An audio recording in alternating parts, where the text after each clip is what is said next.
we're going to talk a little bit about safety whenever you're wood carving. You know, we've got the Happy Chipper started here, and most of the people that's in the club haven't ever dealt with wood carving and the dangers and the joy that comes along with it. So we're going to talk a little bit about safety before you even start carving. And of course, you've got to have your equipment to use for safety more than anything else. One thing is very important. This is a wood carving knife.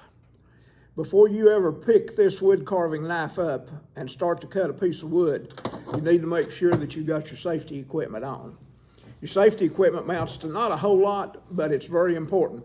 First thing is the hand that you use to hold the piece that you're carving needs to have a cut-resistant glove on it, of at least a cut resistance of 5. Now, I'm not sure how they judge what makes a 5, but you need at least a 5 to protect your hand to keep you from cutting your fingers whenever you're carving in case the knife slips. The other piece of equipment that's very important, of course, is some type of eye covering in case a chip flies up so it won't hit you into your eye and cause a problem with that. Now, the other thing to have is a thumb guard. Now, a thumb guard can go through a whole lot of different kinds. The purpose for the thumb guard is when you're carving, you're pulling your blade toward your thumb. And if it hits your thumb, a wood carving knife is sharp enough, you're going to cut your thumb. So you need to have some type of a thumb guard. And I've got several examples of thumb guards here. This is one that is a silicone rubber one. And it works real good and just slips over your thumb like that. But they are a little bit expensive. You have to buy them like 12 at a time from an office supply store. Okay, a second type of similar to that is made out of the same material as the glove that you've got, the cut-resistant glove. And it just kind of stretches over your thumb, whether I can get this on here or not with the glove on. I may have to take the glove off. But okay, there we go. And it slips over your thumb just exactly like that. And again, when you're carving, it gives you protection to your thumb. Now, you've got to remember, it's cut protection, not poke protection. If you do this with your knife into the palm of your hand, it's going to stick you and you're going to bleed. But it's to keep from cutting yourself, not poking yourself. So don't poke yourself, but it will protect you if from a slicing cut. And believe me, if you've got a knife in your hand, at some time or other it will slip and it will slice along your finger, especially if it's not covered, it'll bring blood. Okay, that's 2 types of thumb guard. Now, another type, which is in the kit that's provided along with the Happy Chippers club, if you need to use it, is safety tape. Now, this safety tape is real simple to use after you once find the end of it. That's where the big thing is, finding the end on that stuff. If you've ever tried to open a roll of tape, you know what that is. But it's just a protective material, and it sticks to itself, but not to your skin. And as you're using it, you just wrap it around your thumb like this until you build it up to what amount of covering you want on your thumb. You want it fairly thick, but you don't want it so thick that it's unwieldy to be on there. But you do want to completely cover your thumb.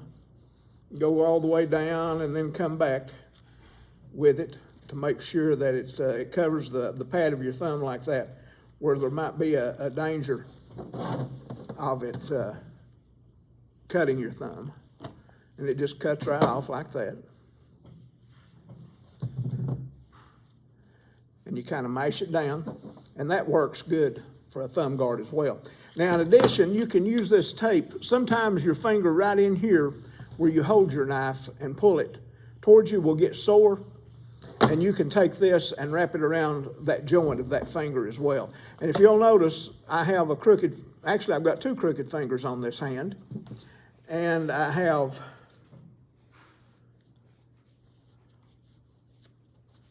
two crooked fingers on this hand. All 4 of those fingers, the tendons were severed while I was wood carving. So you will cut yourself if you're not very careful, but if you're very careful, it cuts down the possibility of you cutting yourself tremendously. Now, people use different types of knives. They use, some of them have changeable blades, like this Warren cutlery right here. It works similar to an X-Acto knife. And an X-Acto knife will work for wood carving. You just throw the blade away instead of sharpening it. I like to use folding wood carving knives because they're easier to transport, and that's what I learned on. That's what I like. If you like a fixed blade knife, that's okay too, because that's just personal preference on which of those, because they all work the same. They all do the same job. Now, when you start carving, there's a few cuts that you're going to make, and you want to try to keep from bringing the cutting part of this blade close to your body at any time. And to show you some of the cuts that you're going to be using, one of the cuts that you're going to use sometimes is called a stop cut, and all that is it presses straight down into the wood, and then that makes a little line in your wood with a cut in it, and you cut back to that stop cut, and it just pops right out. So that gives you that type of a cut. That's called a stop cut. A push cut, you get your thumb behind your blade and push to help with carving. That's called a push cut. Okay, now a paring cut is when you're bringing it back toward your thumb, and that's where your thumb guard is so important to make sure you don't cut yourself. And it just comes back like this.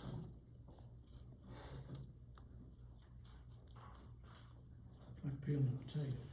Just similar to peeling a potato, or an apple, or anything along that. Sharpening a pencil is a good example of something like that, if you hand sharpen a pencil with a knife. But now, if you'll notice, this knife cut pretty easily. You've got to learn, first and foremost, unless you use a changeable blade knife and throw the blade away every time it gets dull, you need to learn how to sharpen your knife properly. There's a lot of how-to videos on YouTube, and just about every book you buy talks about how to properly sharpen your knife. After you sharpen the knife, you have to strop your knife. Now, this is a strop that comes in the kit, but all it amounts to, it's a piece of leather that has the rough side up that you put rubbing compound on. And what it does, it takes the burr off the edge of that knife and smooths it down to just like a mirror finish. And if this were the top of the strop, the leather part, after you put the finish on it, you would just, right like this. And you can feel whenever the burr is gone and the knife's polished up. Now, before you ever start carving on a piece of wood, the first thing you should do is strop your knife to get the polished edge on it. And then after you've carved for about 30 minutes, strop that knife again. You can't overstrop your knife, because that's the way it stays sharp. Once you get your knife sharp the way you want it, unless you damage the edge of that blade, you never have to resharpen that knife. All you've got to do is keep it stropped, and it'll remain sharp like that. It makes it a whole lot easier. But whenever you stop to strop that knife, you also need to take care of yourself at the same time, not just your knife. Whenever you're carving, you may not realize it, but you get a tension in your body whenever you're working with the wood. And when your body gets tensed up, that increases the chance of you hurting yourself with a knife. And whenever you stop to strop, and even before you start to carve, it wouldn't hurt to do some stretching and loosening up exercises. The muscles in your neck will get tight, the muscles in your shoulder. So it's always a good idea to do 5 or 10 repetitions of motions like this that loosen up the neck muscles from side to side. You would do that about 5 to 10 times. Also, the muscles in the front and back of your neck, you would need to do some of these, like this, to loosen up the muscles in your neck. Do that 5 or 10 times. Okay, but then you've got your arms. You need to do some shoulder shrugs. Bring them forward, bring it back. Bring it forward, and bring it back. Bring it forward, bring it back. Do that 5 or 10 times. After you get all your loosening up exercises made, it's going to make you feel a little bit better, and you're ready to go back to carving. At the same time, get up and walk around a little bit, because your legs will get stiff, and it just makes a whole lot more pleasant experience if you keep your muscles loosened up while you're doing the wood carving. And If you join our club, you've got, there's a starter kit that you can check out and use. And then as you progress, you can add your own tools, and you'll find out what you prefer to use. And, to come up with your own personal preferences. I don't use knives like anybody else in the club does, but I've been wood carving for several years, and I prefer using a folding pocket knife that I've reshaped the blades on for myself. But that's just me. So, does anybody have any questions? If not, thank you.